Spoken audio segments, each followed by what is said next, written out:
ଉଣେଇଶତମ ଭାଗବତ ଚତୁର୍ଦ୍ଦଶୀ ବାର୍ଷିକ ଉତ୍ସବ ଅନୁଷ୍ଠିତ।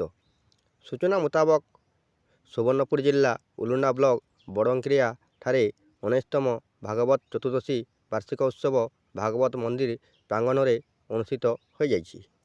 ଏଠାରେ ଭାଗବତ ପୂଜକ ରଘୁନାଥ ପଣ୍ଡା, ସଭାପତି ସତ୍ୟନାରାୟଣ ପ୍ରଧାନ, ସମ୍ପାଦକ ଦେବରାଜ ପାତ୍ର, କୋଷାଧ୍ୟକ୍ଷ ବଶିଷ୍ଠ ସେଠୀ, ମ୍ୟାନେଜର ଶମ୍ଭୁଧର କୁଲିଆ, ଉପସଭାପତି ସୁଶାନ୍ତ ବେହେରା, ଉପଦେଷ୍ଟା ପାରେଶ୍ୱର ବଘାର ଏହି ଅବସରରେ ଯୋଗଦେବା ସହ ଭାଗବତ ଚର୍ଚ୍ଚା ଓ ଭଜନ ସମାରୋହ ଅନୁଷ୍ଠିତ ହୋଇଯାଇଛି। ଏଠାରେ ଯୋଗ ଦେଇଥିବା ଭଜନ ପାର୍ଟି ହେଲେ ପଞ୍ଚମହଲା, ହରିଣାପାଲି, ପଲାଶ, ଡାଲଡବା ଓ କୁଦମେଡ଼ାଙ୍କ ସହ ବଡ଼ଙ୍କିରିଆର ସମସ୍ତ ଭକ୍ତବୃନ୍ଦ ମଧ୍ୟ ଏଠାରେ ଉପସ୍ଥିତ ଓ ସହଯୋଗ କରିଥିଲେ। ଏହି କାର୍ଯ୍ୟକ୍ରମରେ ଶହ ଶହ ଭକ୍ତଙ୍କ ଭିଡ଼ ଦେଖିବାକୁ ମିଳିଥିଲା।